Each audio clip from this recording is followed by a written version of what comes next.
Moving on with our program, we are delighted to be joined by the man who, in many ways, was the catalyst for the Philippines bursting onto the world stage through Play to Earn. He was first here at a Crypto PH meetup in 2018 with Gabby Dizon of YGG. And now, we welcome back Axie Infinity co-founder, Jeffrey Jihoz.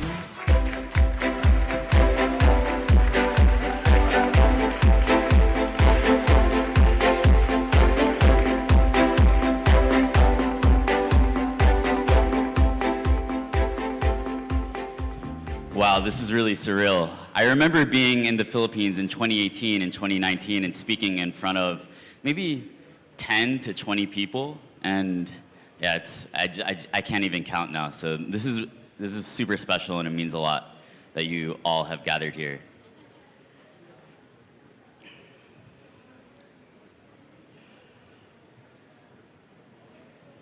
The Philippines and Axie have become synonymous.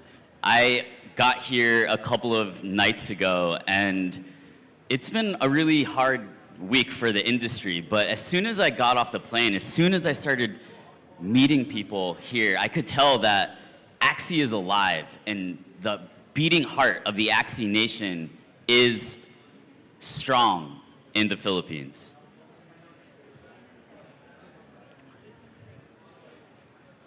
This picture, I think it says so much, right? For so long, crypto was about trading, it was about speculation, it was all about money. But with the rise of Axie and the rise of the Filipino Web3 scene, we saw how everyday people, gamers, brothers, sisters, even grandparents were finally getting involved in crypto for the first time. That's something that I'm really, really proud that we were able to catalyze. Together, Axie and the Philippines have really accomplished amazing things together in this kind of dual partnership approach. There are over 4 million downloads of the Ronin wallet. I just met a baby named Ronin, actually, back there. It's amazing. There are over 2 million people who own Axies. And despite a crazy bear market and carnage in the crypto world, a brutal winter, there's still 232,000 monthly active addresses in the Axie ecosystem.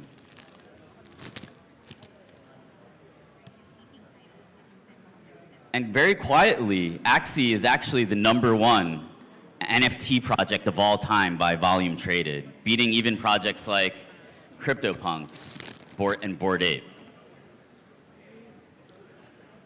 So one of the things that I wanted to do here, while I have your attention, while I'm in the Philippines for the first time in 3 years, I wanted to say thank you. I wanted to say salamat.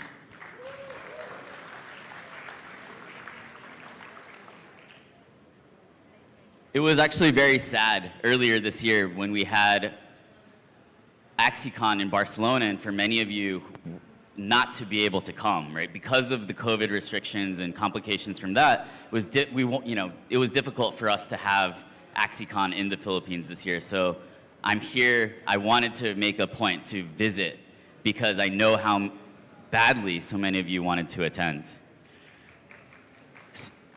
So why is Philippines and Axie such a good combination? Why does it work? Well, I think there are a couple of reasons, right? First of all, Filipinos are gamers. You love games, especially mobile games. I think it's also maybe the traffic and the commute, right? You have extra time each day where you need a little bit of enjoyment. Many games actually launch in the Philippines first before rolling out to global markets. Also, the Philippines is a young nation.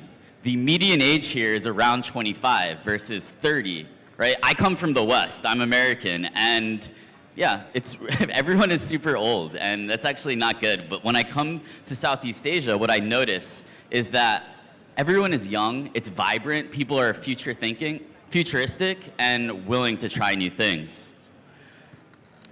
And another important point is that in the Philippines, the legacy financial system, TradFi, isn't firmly entrenched here, right?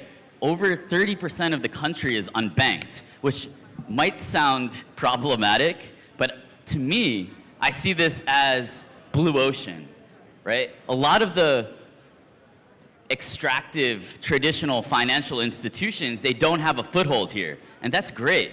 That will allow for a more user-centric and bottoms-up financial system to emerge here.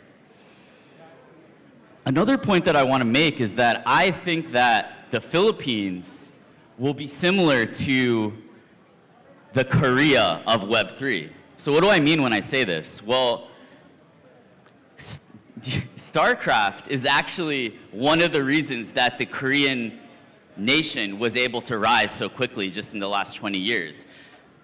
People started playing StarCraft 1, Brood Wars, there was the rise of the PC bong. This necessitated really intense internet infrastructure and spurred the adoption of the internet in Korea. And just as StarCraft led to Korea becoming a rising power, I see Axie's relationship with the Philippines spreading Web3 adoption and actually making the Philippines a rising power through the adoption,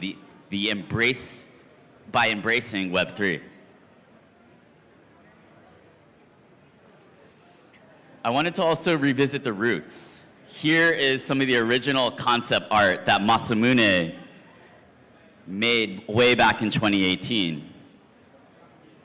Back then, it was really hard to imagine that all of this would unfold. I think our initial vision was very innocent. We were CryptoKitty players, for the most part, that just wanted to do something better. I came from the community. Chung came from the community. We just saw an opportunity to make something better, a futuristic pet, something that you could battle, something that you could love, something that you could upgrade over time with your time and effort and your skill, your proof of play.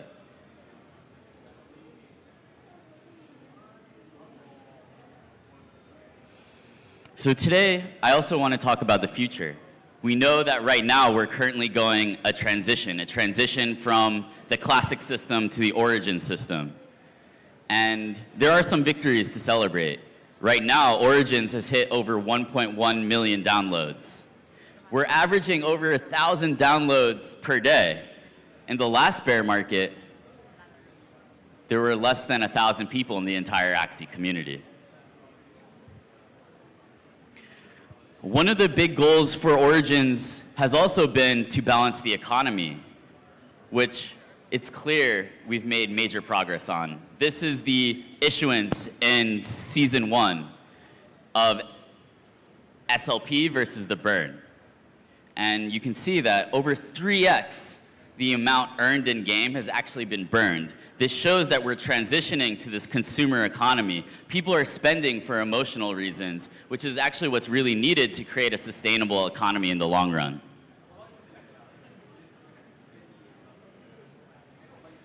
But Origins is not good enough. Let's be realistic about where we are. There's a lot of work to be done, and there's a lot that needs to be improved.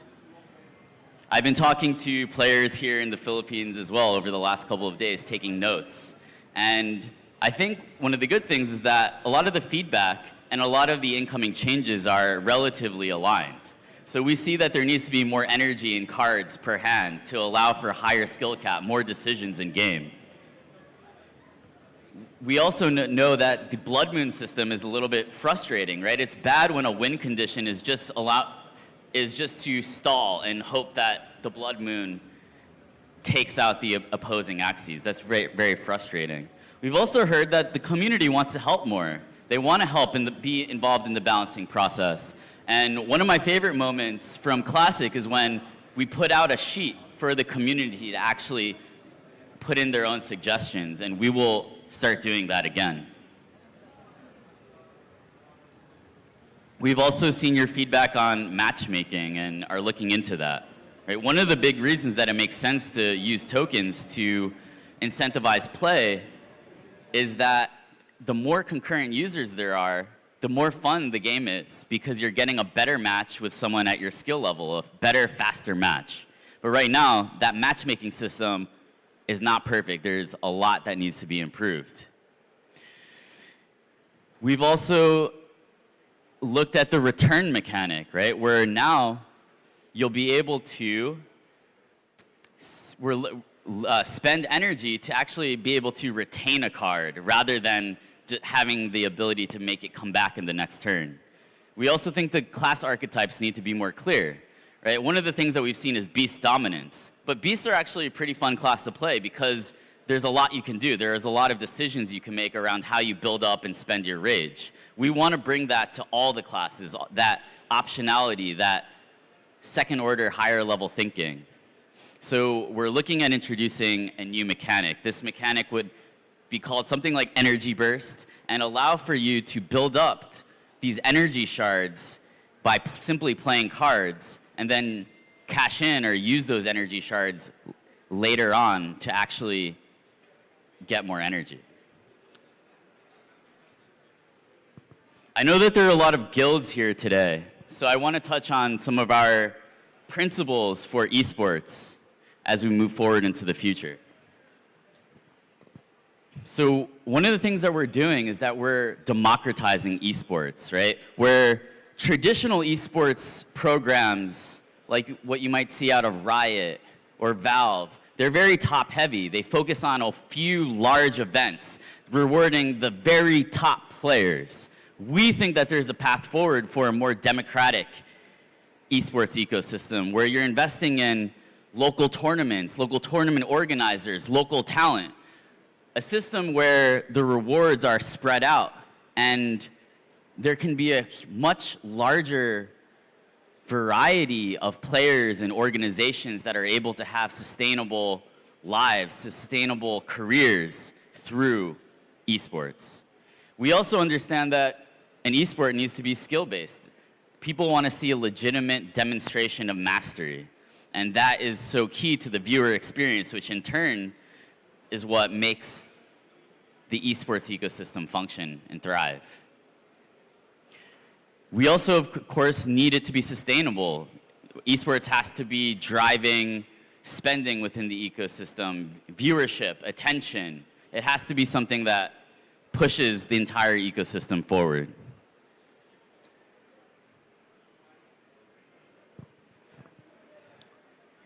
Today, I also want to introduce a new concept. But it isn't really a new concept. It's actually us returning to our roots. So I know that when I discovered Axie way back in 2018 as a community member, I was enchanted by the idea of a digital pet that you could build a relationship with, that you could improve over time, that you could even actually make more rare over time by putting in your time, your effort, your skill.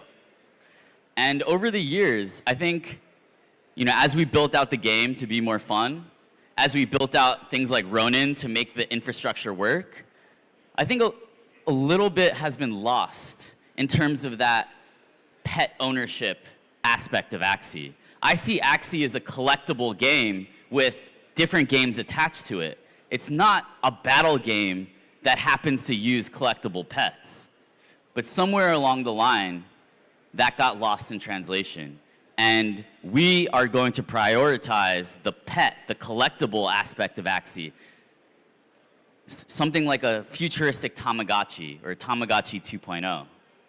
So how will we achieve this? Well, we are going to prioritize features like equipping accessories, upgraded parts, breeding events, Axie avatars and PFPs, and even in the future, Axie raising, feeding, and petting.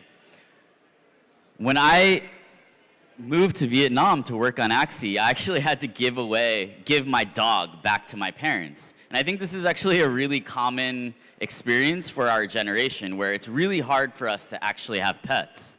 And for me, during that summer where I was homesick, my Axies, they actually were a huge source of comfort to me. And I think that is part of the path to us being able to really capture the hearts of the world, the next generation moving forward.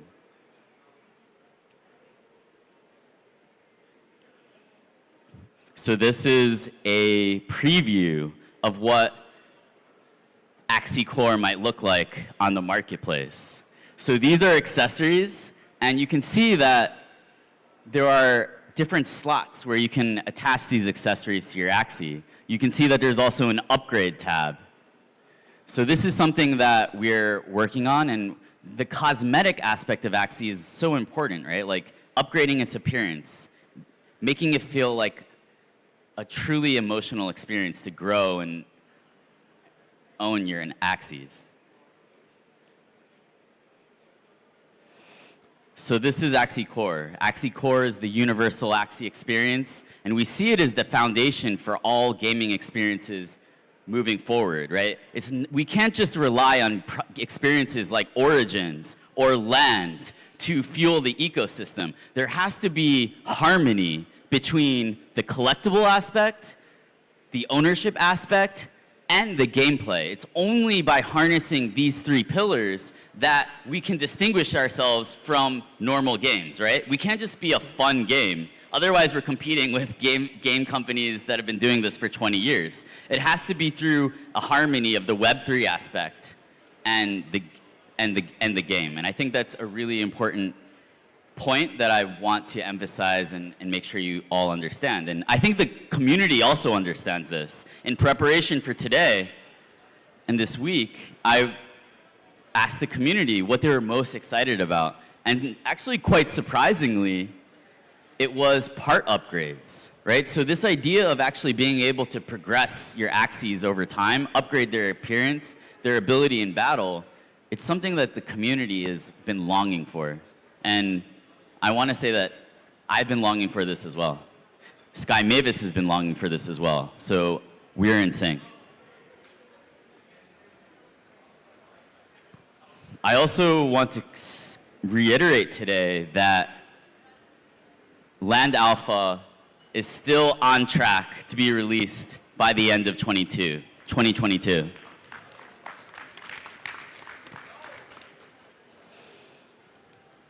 And for those of you that do not have Land, I also want to let you know that we're working on a delegation feature, right? So this would allow something like a scholarship system to work with Land.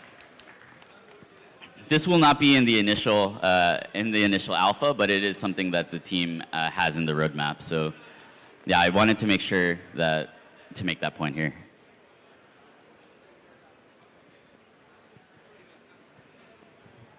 So before I leave, I want to touch on the current situation in crypto. The last week has been a bit depressing. Many people have gotten hurt. Users, right, retail investors have been really damaged by the actions of careless exchange owners. And it's something that in 4 years of crypto, I've never really seen anything like it, and it's disgusting. But I also want to let you know and make sure that everyone understands that Sky Mavis, Ronin, Axie, we are unaffected by FTX. We had no funds stored on the exchange. And we see this as an opportunity to keep building. For us, we were born in the depths of the bear market. 2018, 2019, that's our bread and butter. We prefer to be in these types of situations.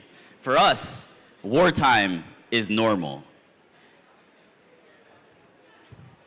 And I want everyone in this room to know that we will be here building alongside each and every one of you. And yeah, and your trust, your support, your love, it means a lot to us. And yeah, I feel so blessed to be here. Mabuhay, Philippines. And yeah, salamat again. And I feel like I owe you all so much. And yeah, I feel I'm getting emotional, so thank you. Thank you, Jihoz, for that presentation.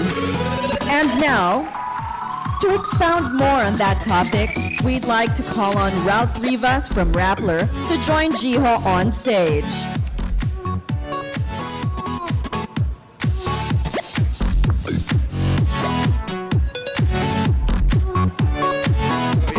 Hi everyone. Hi Gio. Hope you're enjoying your stay here in Manila. Now, whenever I talk to anyone who's very into the Web3, NFTs, crypto, they have a common trait.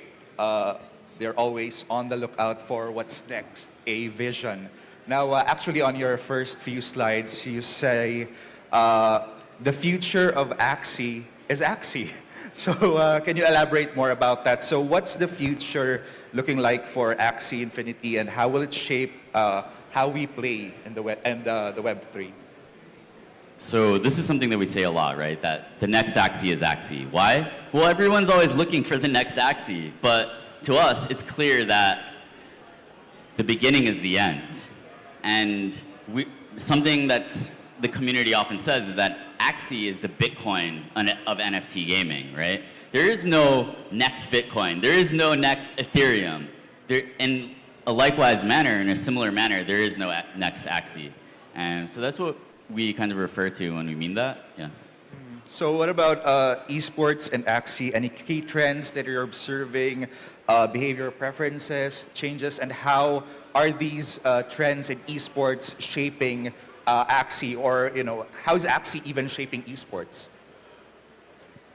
The competitive scene in Axie has been steadily growing for a while now, right? And we've also started to up our support for tournaments all over the world, more regional tournaments, casters. There is an entire ecosystem of organizers and competitors, pro players that is gathering, right? And there's a really strong foundation that's being set, but it's also our responsibility to work with the community to make a better game. And right now, Origins is still a very early project, right? We're still making rapid, iterative changes. I actually think that if I have to be super self-critical, or I think that actually the season structure right now in Origins is too long relative to the state of the game, right? I think that Origins needs to be, we need to be making rapid adjustments to Origins, but right now we're committed to this structure, right, where it's like a 60-day season. We can only balance at the beginning, and something about that is not really working, so that's something that we're looking at how to improve. So what about competition? Lots of games already available out there. So what's your edge?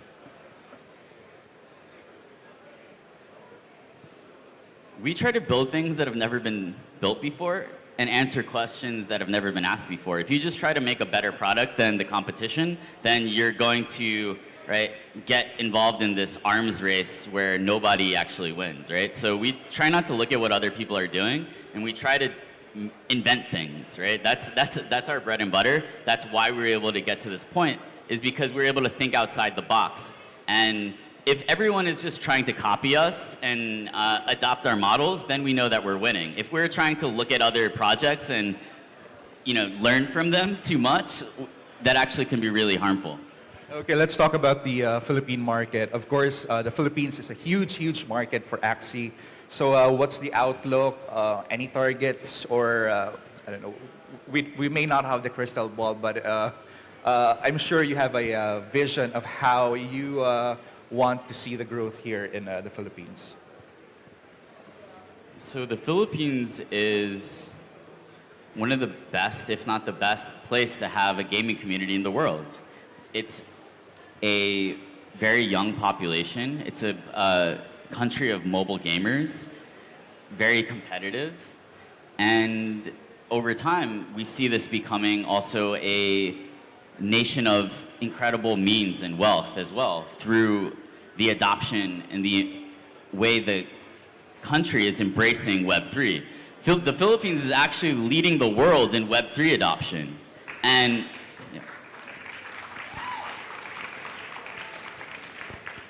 And right now, when the world kind of discounts the benefits of Web3, that might not seem that important to everyone, except for those in this room.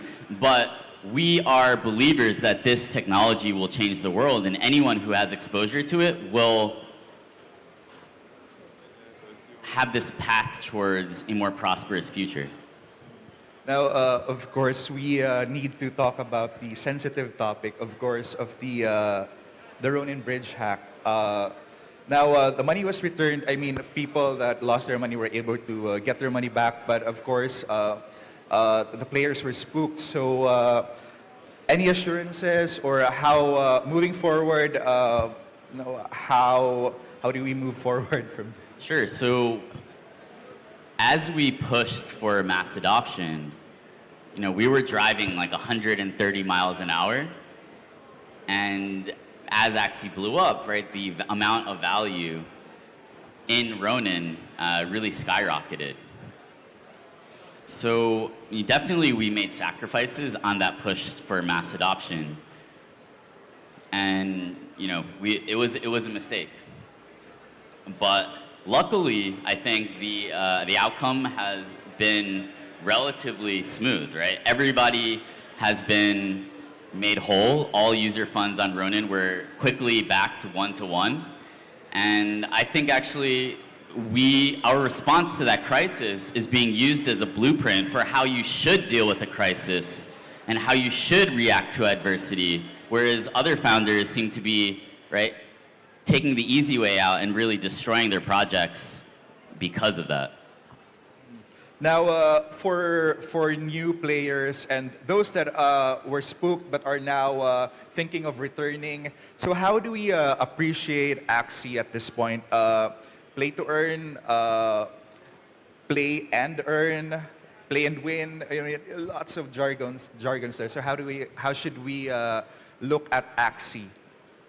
To me, like defining it through some 3 words like that doesn't even necessarily make sense, right? Axie is a digital nation. Axie is still a digital nation. Axie is still the best way to learn about Web3. Axie is still the best community in gaming. And Axie is still a place where you can earn real assets that you actually own with your time and effort. Now let's briefly talk about the Builders program. Basically, it's a program where you let the community engage directly with the Axie ecosystem. So how can this be the next path to decentralization and Web3 games? Yeah, the Builders program, for those of you that aren't aware, is this program where the Axie community can actually build games on top of the Axie IP. And we've seen some really promising case studies emerge from this. Things like Axie Doll, Mech Infinity, across Lunasia are looking like they actually could really act as new experiences that add to the depth of experience that you can have within the Axie Nation.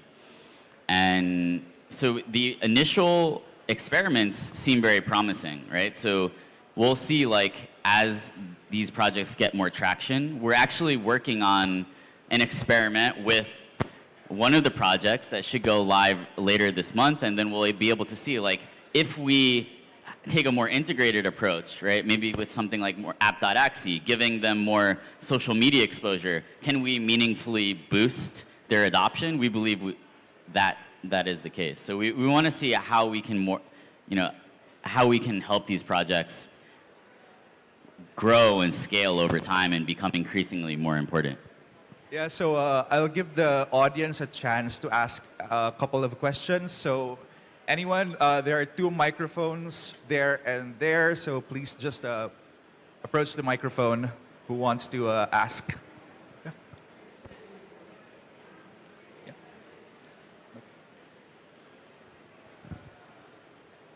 I know the mic. This one? Yeah, This is it? Hi, what's up? The tournament that you guys are doing for $130,000, it's pretty awesome. And I saw the Esports grant has $200,000 for a Thai tournament next year. And it's pretty exciting to see the support, especially since Esports is more sustainable, like you said. But I wanted to ask how the play-to-earn allocation will be allocated going forward when we have things like land as well as origin. Like, is there going to be, a discrepancy between, which is more prioritized, especially since, if you look at land, land was important for raising funds initially for development. But as far as sustainability, breeding is probably going to be the largest driver for the treasury going forward, although you still have land sales and stuff like that. But like, how is Sky Mavis going to navigate, deciding, which one to allocate more funds of the play to earn allocation and AXS? Yeah, I think it's interesting that you bring up breeding, right? Because breeding has actually been the largest source of inflows to the treasury. So I think it could actually make sense, right, to see Axie Core as something, a gameplay loop that actually should receive some allocations of access as well. I think, right, like, yes, there should be clear KPIs in terms of, okay, if we allocate this amount of access to origins versus land, right? Like, what are the expected inflows to the treasury that the community can expect? What is the boost in adoption, right? Not everything can be deduced to revenue, right? Sometimes, right, you want to spur adoption, right? So it's like, are these products ready for more amplification, right? So, yeah, I think like the level of traction, the maturity of the project, the expected ability for, right, $1 of access to drive more access or more ETH into the treasury, these are all things that need to be taken into consideration. I will also say that it's a pretty difficult process, and it's not necessarily something that there's a huge amount of history to draw on. So we'll navigate it together with the community. Okay, another question on the floor? Hi, my name is Isabella. I'm head of developer ecosystem of Router Protocol. But my main question is about education, the Philippines, and regulation. So actually, I come from the Philippines, and I'm the only Filipino in the whole Router Protocol team. And I don't have an education after grade 1. So I went from grade 1 to blockchain because of playing Dota. And I think a similar thing is happening with Axie Infinity, where really young kids are now learning about blockchain and crypto and SLP because of Axie. I have a lot of questions for Sky Mavis, but I guess I'll just try to do it 3 in 1. Basically, how would you what is one thing you want to see in terms of education for more adoption to happen? Like, what approach do you want to see? Are you bullish on having blockchain within our curriculums? And will you be willing to work with government agencies in developing public policy for public schools? And what Filipino characteristics did you see that makes you bullish on the Philippines? Thank you. Okay. Well, first, I think that education is really important. But I also believe that not everybody learns in the way that schools or traditional educational institutions think that we should learn. I was someone who, when I was in school, I wanted to talk, I wanted to discuss, I wanted to debate. I was actually very fortunate to go to a high school where there was no such thing as a lecture. Like, everybody just sat around the round table and were able to discuss ideas, and the professor was just a student in the classroom, basically alongside us. So I also say that for me, blockchain education is best when experienced by actually using the products yourself, right? So to me, I think that Axie is a school. Just by playing Axie, you're learning how to use a wallet, use an exchange. You're learning the importance of self-custody. You're learning what an NFT and a digital collectible is. So to me, Axie is a futuristic form of education. Would definitely love to partner with legacy educators as well to see, how we can scale and reach more students. But I also think that education is something that will be changing a lot in the coming years, right? For me, I learned how to type because of StarCraft. I learned how to use the internet because of StarCraft.